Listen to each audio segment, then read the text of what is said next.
নমস্কার, সফনাবিক নিউজ নেটওয়ার্কে আপনাদের স্বাগত। তাহলে কি এবার জাতীয় কংগ্রেস থেকে অবসর নিতে চলেছেন মুর্শিদাবাদের বেতাজ বাদশাহ অধীর রঞ্জন চৌধুরী?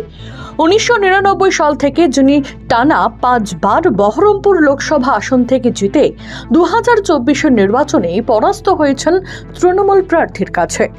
গত লোকসভাতেও তিনি ছিলেন লোকসভার বিরোধী দলনেতা, আর বাংলায় তিনি ছিলেন জাতীয় কংগ্রেসের একজন অপ্রতিদ্বন্দ্বী নেতা। কিন্তু সব হিসেব বদলে গেল 2024 নির্বাচনী ফল প্রকাশের পর। প্রদেশ সভাপতির পদ থেকে তার পদত্যাগপত্র গ্রহণ করার আগেই তাকে ব্রাত্য করে দিল কেন্দ্রীয় নেতৃত্ব। ইন্ডিয়া জোটের কথা মাথায় রেখে তীব্র তৃণমূল বিরোধী অধীর এখন দলের অন্দরে কার্যত একা, আর সেই হতাশাই বোধহয় ফুটে উঠেছে সমাজ মাধ্যমে পোস্ট করা তার এই লেখাটিতে। পাশাপাশি তিনি আজ স্পষ্ট ভাষায় জানিয়েছেন, কোনোভাবেই তৃণমূলের সাথে আপোষ করে তার পক্ষে রাজনীতি করা সম্ভব নয়। আমাকে লড়তে হয়েছে মমতা ব্যানার্জির বিরুদ্ধে। যে লড়াই একদিন করেছিলাম বামের বিরুদ্ধে, সেই লড়াই আমাকে করতে হলো মমতা ব্যানার্জির বিরুদ্ধে।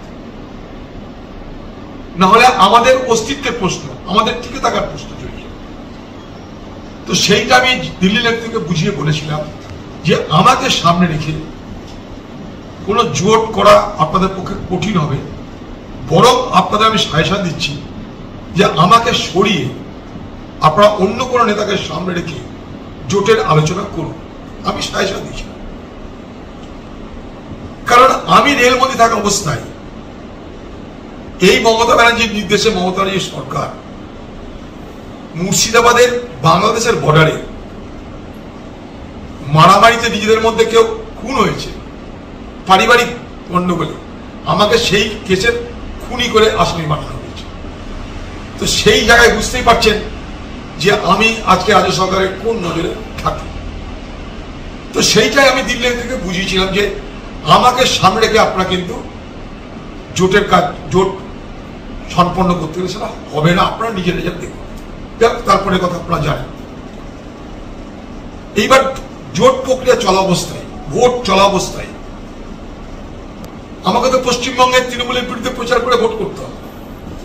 সেখানেই আমার সর্বভারতীয় নেতৃত্বের খারাপ লাগে, সভাপতির খারাপ লাগে। সে যদি বলে যে পার্টির বাইরে সে চলে যেতে পারে, তখন একজন কর্মী হিসাবে, তারই একজন সহযোগী হিসাবে খারাপ তো লাগার কথা। খারাপ আমার লেগেছিল, তারপরে আমি নিজে হেরেছিলাম। সেই খারাপ লাগা থেকে বলেছিলাম যে আপনারা নতুন কাউকে খুঁজে নিন, কারণ আমি তো পারলাম না, আপনারা নতুন কাউকে খুঁজে নিতে পারেন। এটা কিন্তু ভারতবর্ষের যে কোনো রাজ্যের যে কোনো সভাপতি এই কথাটা বলে থাকে, যে কোনো রাজ্যে, এবং আমাদের পার্টি বলে না, যে কোনো পার্টি এটা করে থাকে। এরপরে কি করে পার্টি বলে ঠিক আছে দেখছি আলোচনা করবো। আমাকেও সেই একইভাবে মল্লিকার্জুন খাড়গে বলেছে দিল্লিতে এসো, তোমার সঙ্গে বসবো, বসে আমরা সব আলোচনা করবো। এই পর্যন্ত আমি জানা ছিল আমার। তারপরে কলকাতায় রাহুল গান্ধীকে সভাপতি করার জন্য, এই লোকসভায় দলনেতা করার জন্য প্রস্তাব পাশ হলো।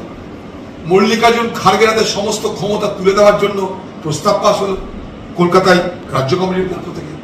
সেই রাজ্য কমিটির মিটিংটা আমি আহ্বান করেছিলাম। তার মানে যেদিন রাজ্য কমিটির মিটিং আহ্বান করা হয় সেদিন আমাকে সভাপতিগুলি আহ্বান করতে বলা হয়েছিল। ব্যাপারটা বোঝার চেষ্টা করো, তাহলে আমি তো তখন সভাপতি ছিলাম। নাহলে আমাকে কেন বলবে যে রাখলে সেখান থেকে একটা প্রস্তাব পাশ করো যে মল্লিকার্জুন খাড়গের হাতে ক্ষমতা তুলে দেওয়া হচ্ছে, আর রাহুল গান্ধীকে লোকসভায় দলনেতা করার, বিরোধী দলনেতার প্রস্তাব রাখা হচ্ছে। বেশ এইটুকুই হয়েছে।